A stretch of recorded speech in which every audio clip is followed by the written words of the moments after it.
Hi, everyone. It's so lovely to be here with you, and I'm so excited to be teaching you over the next few weeks, hopefully, or maybe even longer. My name's Nikki, and I wanted to give you a little introduction to myself. I've worked as an English teacher for 30 years and in high schools, and I love teaching, and I love students, and I love learning and teaching and being in a learning space together, which I hope is what we're going to do in this lovely opportunity that we have.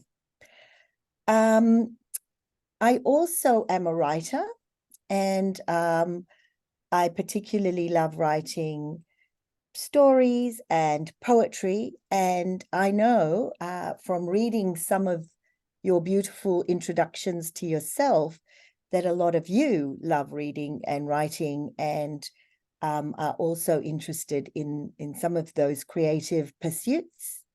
And I hope that we can do some of those things in future classes or with each other.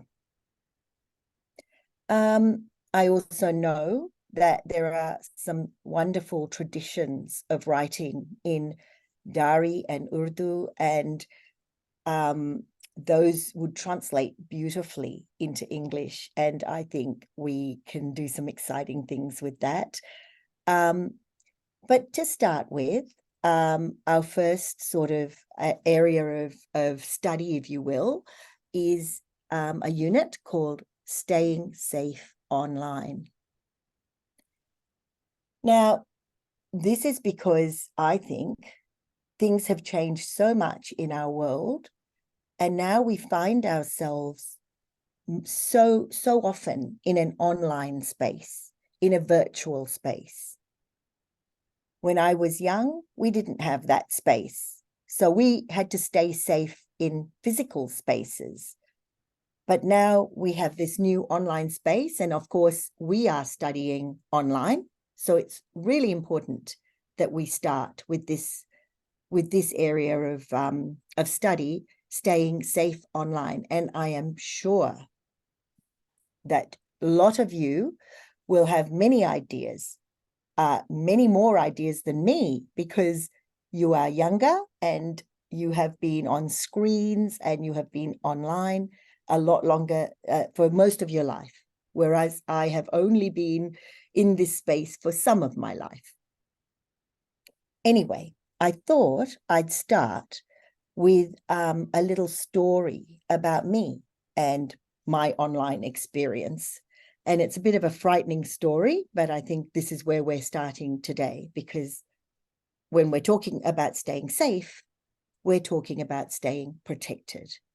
And I'll tell you a story that happened to me just to illustrate how even when we think we're very bright, we're very smart, we're very, we're aware of things, we are tuned in, we can still make mistakes. So last year, one of my relatives died, and I was very sad. So I was not in a good place in my head. I was very sad and in a bit of a confused space. And one morning I received a WhatsApp message on my phone, and it said, "Hi, Mum." And that's generally quite often how my kids might refer to me. "Hi, Mum. My phone fell in the toilet, and I'm really upset about that," or something like that. And I asked, "Which child is this?" And the answer came back, "Your oldest child." I should have been already suspicious, but I wasn't, because I'm a mum, I'm a mother. And when your child sends you a message, you go into a space like, oh, I have to help my child. My child has had, a stressful thing happen to them today. We're in that space already. And so then I said, "Oh, what's going on?" And then my child said, Oh, I'm so sorry, Mum, but can you help me by paying this account for me, this bill for me, and just put money into this account? Again, I should have been, oh, why would they say that? My child would never ask me for this amount of money. I know that. But again, you're in that mum head space. And I was like, oh, of course I will help you. Luckily, I'm not very good at technical things, so I didn't know how to transfer the money. So the messages kept getting more stressful and more urgent and kind of, why haven't you put the money in? And so on. And I thought, I'm going to my child's house because he lives very close by. So I went. And on the way there, I was getting more and more messages, getting quite aggressive. And I thought, this is something strange. And a light bulb suddenly happened. It was like a switch went in my head. And I phoned my child. And he said, hi, Mum. And I said, you've got your phone? And he said, yes. I said, did you call me today? He said, no, I haven't called you. You don't need any money? No. So I was saved just in time from a big scam. I would have transferred a lot of my money into an account that was not mine, obviously, or my son's, that was from the scammer. And I realized that I was so lucky. But how many people get scammed every day like that? And I've just written on the screen, you can see it's the Hi Mum scam. I rang up Scam Watch, which is a place that you ring in Australia, and they said that's becoming a very common scam because what it does is it's very emotionally manipulative. It emotionally taps into individuals because we want to help our family member. We want to, particularly it's our child or a friend who is in distress. And that targets vulnerable individuals. And I was like, oh my goodness, thank goodness I was saved from that. And I'm sure many of you might have a similar story, if not about yourselves, about other people that you know. And we'll talk about that much later in this lesson. Next.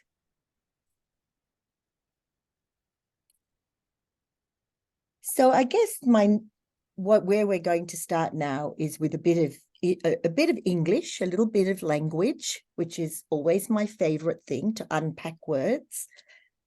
So our unit is called Staying Safe Online. And I wanted to talk about the word safe and about the word scam. These two words are the big words for this lesson. So the word safe is a really old word in English. And as you know, in your languages of Dari and Urdu, the languages are very old, words are very old, and a lot of English words are very old. Safe is a very old word. It's about 1,000 years old, maybe more. So we can see it comes from the Latin salvus, uninjured, which means unhurt. It went to the Old French, sauf, and then into the English save or safe. So the definition of safe is protected from any danger or harm. Now, here I also think a really important word is protected, because that's a word I want to keep coming back to, about protecting ourselves. But that's the definition of safe. So next.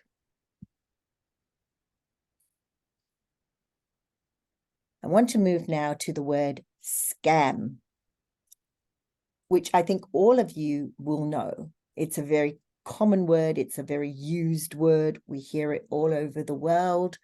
But it is a very new word in English.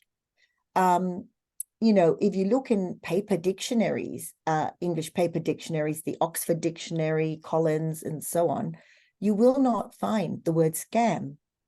It's only been in our language for a few decades, but it's global. It's huge. Everybody understands it because of the internet. Now, the origin of scam is essentially unknown. It's obscure, which is a word for being hard to find, difficult to understand. We don't know where it comes from. But the Oxford English Dictionary thinks that it's probably American, and a lot of the other dictionaries also agree with that.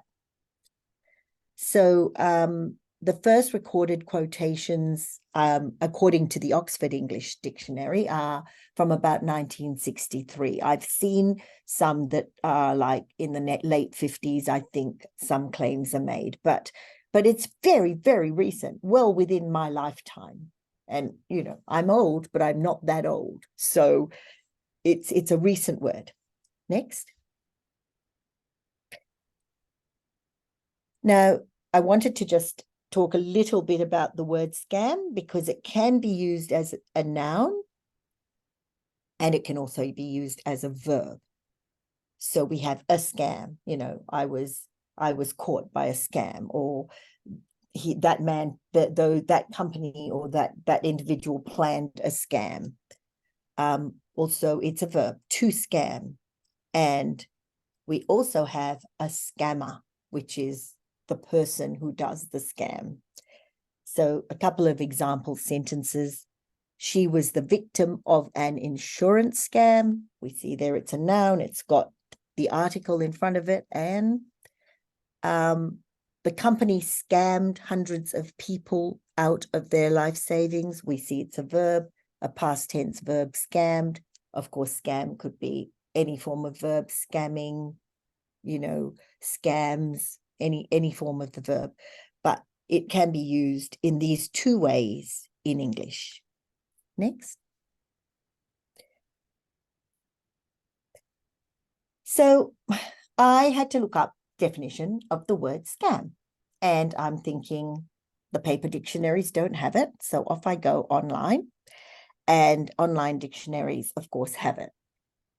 So here are a few definitions. A dishonest plan for making money or getting an advantage, especially one that involves tricking people. The second one, a dishonest or illegal plan or activity, especially one for making money. Next. Next, yeah. Definitions of, so a fraudulent way of making money, usually by tricking people, a fraudulent or deceptive act or operation. Next. An illegal trick, usually with the purpose of getting money from people or avoiding paying tax. A clever and dishonest plan for making money. Now, we've seen all of these definitions. And what I want you to do is to think about what words keep coming up in each of the definitions. There are certain words that are repeated, and I want you to think about those words and because what they will kind of be when we're reading a lot of definitions, if certain words get repeated, they're like keywords. They tell you what that actual action is. And I'll give you an example. We see dishonest coming up a lot of times. So go through those and I'll give you a list of those later. Okay, next. Okay, so the next thing I wanted to do, and you guys are going to be much better at this than me, I think, is identifying types of scams. So if you look at the bottom, there's a link, and you can hop into that link and have a look at these scams in a little bit more detail. But these scams are kind of very common scams in Australia, and I'm sure in other parts of the world. The first one is an SMS or text scam. So we all have mobile phones and we get text messages or WhatsApp messages or Facebook messages or SMS messages. And they sometimes, if you get one from someone who you don't know, and it sounds really urgent, and they want you to act quickly, be very worried. Double check. Often they'll have a link. And I know I've been caught on Facebook message that has had a link. Do not click on that link, because that link will most often than not take you to a scam website. Now, scammers can steal any personal information on those websites, and they can use it to take your money or commit fraud or do anything. So you have to be very careful about that link, not clicking on a link. Phone scams. That's when someone might ring you up, and often they might be from a really well-known organization, like government organization, investment firm, law firm, bank, or telecommunications. And they make it, again, the key thing here is, I think, with these scams, because this happened with the one I got caught with, the Hi Mum, is that they make it sound very urgent. I need this now, please. You have to, it's really important you act now. And they might try and convince you to give them your personal information, bank account details, or remote access to your computer.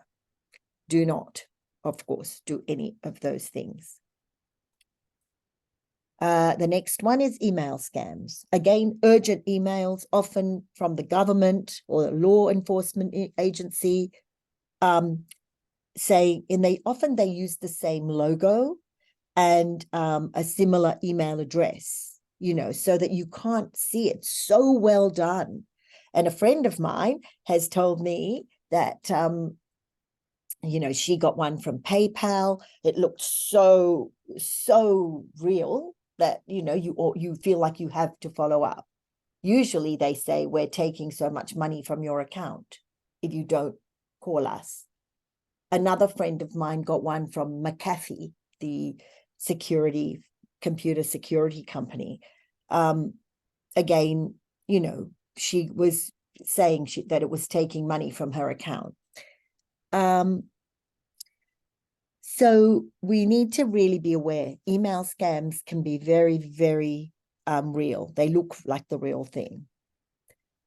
Social media scams. That's when, and this one, I think a lot of you might be better at spotting than me, because I'm much older, and social media is a new thing for me. But it's where scammers will set up fake profiles, and they can pretend to be different people, and they can also learn a lot about you by setting up these posts or quizzes where you might answer, like, what's your favorite pet, what's your favorite food, what's your pet's name, and they find out information, and they guess your account passwords, and they can target you that way.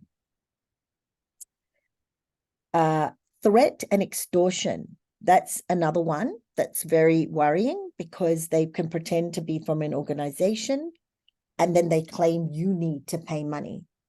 One very popular one in Australia is they've claimed to be from the tax department, and they say, oh, you haven't paid your tax, and if you don't, click this or press this number on the phone, we will be charging you a lot of tax, or you will be in a lot of trouble with the law. And they can blackmail you as well. And I think we've all heard about those terrible ones where people have photos of other people in not, doing things that you might not want anyone to know you did, dressed in something that you don't want someone to know you were dressed in, or whatever it might be, and videos. And then they say, oh, we've got this of you, and if you have to send us money, or we will put it out on the internet. The other one is romance scams. This is, again, a bit like the Hi Mum scam, where the scammer is really targeting your emotional vulnerability. these are really heartbreaking scams because they will convince you that the relationship is real. They're really targeting poor, vulnerable people that might want to have a romantic relationship.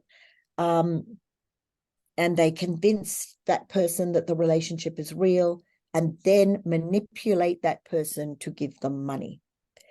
Now, we might look more closely at a story to do with a romance scam at some point, in another lesson maybe, but have a look at these ones. They're very, very stressful. And yeah, I might give you a link to read for a romance scam in another lesson. But it's an awful thing and can leave people feeling very heartbroken. Investment scam. Now, while the romance scam and the high mum scams are targeting your emotional vulnerability, people that are feeling like they want to help someone or they want love, investment is about targeting all of our kind of desire or our for money and greed. Maybe not all of us, but a lot of people. And greed is a really worrying thing, because if you target that and you say, oh, here is a quick way to make money, and these scammers can use very convincing marketing to make their investment sound too good to miss. And again, you've got to get on board and you give us this much money and you'll get a big payout with little or no risk.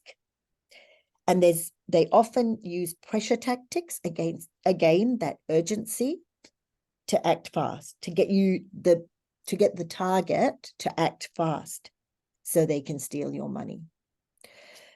This one has been very, very frequent in Australia, and very sadly, a lot of very old people have been scammed with this. So think about those scams, and then also maybe think of other things that you think people can scam you with. So I'll leave you with that, but we'll go to the next.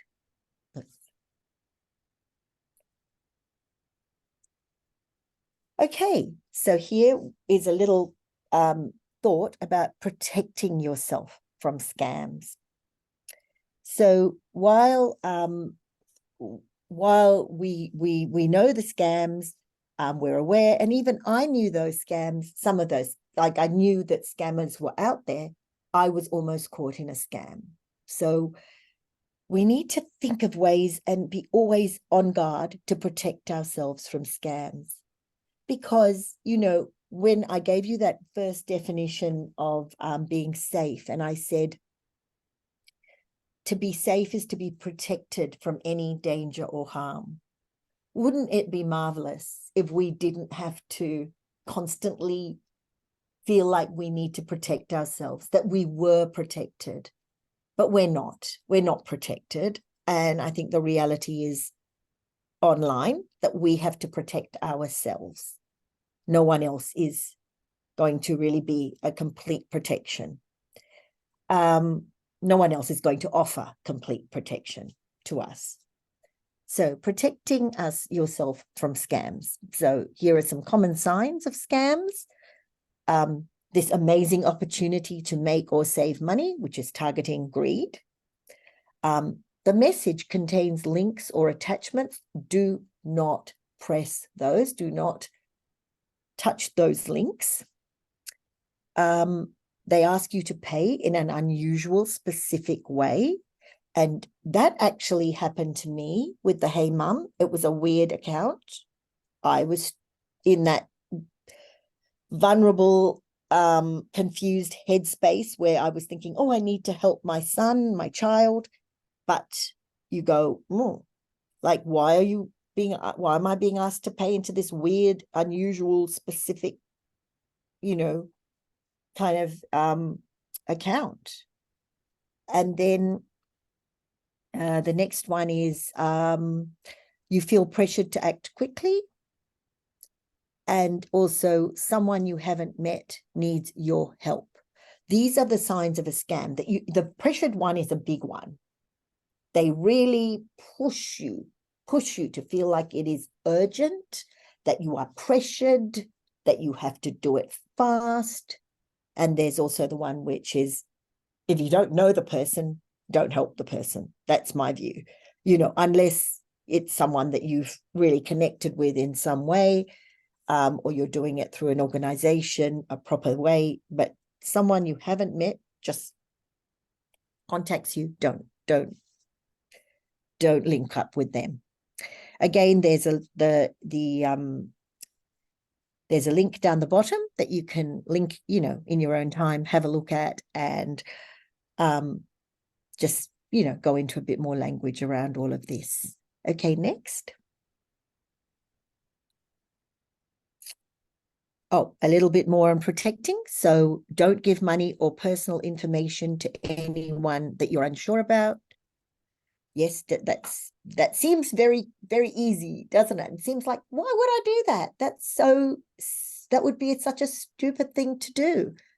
But I nearly did it. And so I know it is not.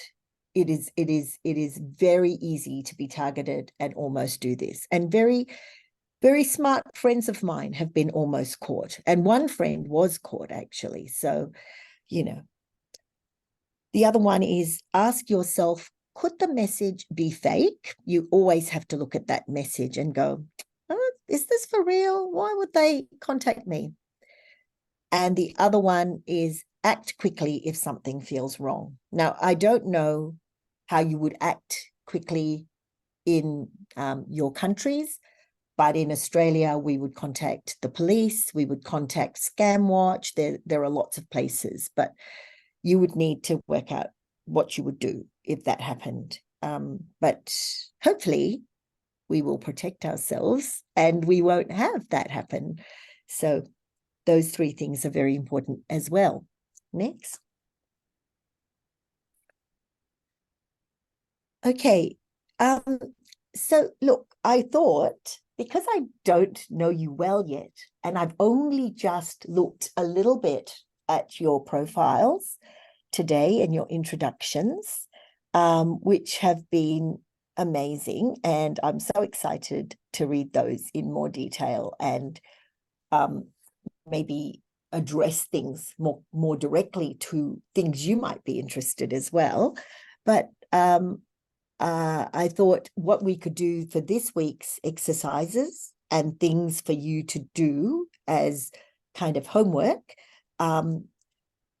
these ones, I've got a few exercises that I'd like you to do that would be for in your own time. If you have time, they're optional, but I think would consolidate some of these things that we've been talking about. So the first one is the word safe. So I know that in Dari and Urdu, there must be word for safe. And I would be really interested for you to write those words down. I know I can't read either Dari or Urdu, so you might have to write down an English kind of version of them. But also, does that word for safe in Dari and Urdu mean the same as it does in English, which, as we said before, was kind of like to be protected from danger or harm, to be uninjured, to be unhurt, undamaged. That's the kind of words for safe in English. And does that also, does safe in Dari and Urdu have all of those connotations, which is all those meanings? Does it have those same connotations or meanings as it does in English? Just think about that. You might want to write a comment down about that and send it, or you might just want to have a little think in your own head about that. The other thing I wanted you to do, which I think would be interesting for you, is to look up other possible origins of the word scam. So I have another one here, which is that it was from an FBI operation called ABSCAM, ABSCAM, that was in the 1980s, early 80s, and that's how it became popular. But there are lots of other possible origins, so that's a really good one to look at. And then the next one is to write definitions from the dictionary, and you can go into an online dictionary. If you have a paper dictionary, that would be great. These words are all in paper dictionaries as well. I'm very old, so I enjoy, well, I'm not that old, but I'm a little bit old, a lot older than you, and I like a paper dictionary, but online dictionary is great too. So, and there, of course, you have the good online dictionaries are Oxford English Dictionary, Cambridge Dictionary, Collins, Merriam-Webster is pretty good. So have a look at those and then write the definitions for these words. These are the keywords from those definitions of scam. Dishonest, illegal, trick, deceptive, fraudulent. So these words keep being repeated in those definitions of scam. You see these words repeated over and over again. And what I would like you to do is to look up a dictionary and then go, what do each of those words mean, and write the dictionary meaning for those words. That's just for yourself, so that you can embed some of those words into your own head. Some of you will, of course, know these words already. It's always kind of good to get a dictionary definition, though. And then in number 4, I'd like you to go back and think about those definitions of the word scam, which we read before, which were like, a dishonest plan for making money, a dishonest or illegal plan or activity, an illegal way of making money. All of those definitions we read before. And I want you to think about writing your own definition of the word scam. Because, a lot of these definitions, when I was looking at them, are very, they're very abstract. I didn't get that. Could you try again? Sure. They're very, a lot of these definitions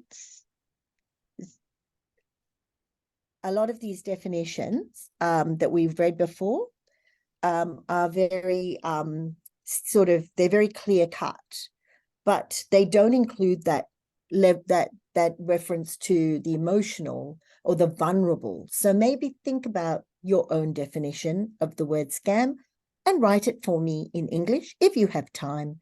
If not, it's something to think about for yourself. Okay, next. And the very last thing, and this one I would like you to complete, because we will come back to look at it hopefully next week, is that I'd like you to write a short paragraph. You can make it longer if you want, but it doesn't have to be, describing a story of a scam that you have experienced.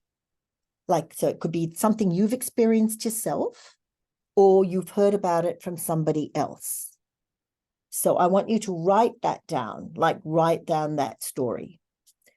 If you haven't got a story that you've heard of or experienced yourself, you can go to the media, look it up and see if you can find a scam story from the media and then retell it, or put your own spin on it. But I'm sure that most people in this world who use online or who have lots of friends using online all the time in this virtual world, we have a story of a scam. So the things you want to think about here are, what was the scam? So the plot, what happened? What was the scam? Who was the target? So was it your friend? what sort of person was the target? Was she a mother? Was it a scam targeting a mother, as the scam that happened to me was? Was it a scam targeting somebody who was wanting to find a romantic relationship? Was it a scam about money? Was it, but who was the target? Was the target a young woman, an old man? Describe the target. Was the scammer successful? Was the scammer able to sort of win? Was the scammer able to get the money, or did the target twig or connect with the scam earlier and get out of that and not become a victim? Did the target become a victim, or was the scammer successful? And you can add a conclusion about your own thought on that if you want, but basically just a short paragraph describing that story. So for me now, what I'd like to say to all of you is it's just been so lovely to connect and talk to you a little bit about this. And I hope that, I know I'll have time to have a look properly at some of your lovely introductions, and I will definitely be making up some, using those to refer to for future lessons. If you have time to think about anything else that you would like to talk about, or to unpack around this notion of being safe, being protected, being scammed, this online world that we're in, where we have to think about these things. If you have any other thoughts or comments, do feel free to send those in, because I would love to read those. And it's been an absolute pleasure to have this lesson with you, and I look forward to talking to you all again. So we'll see you soon.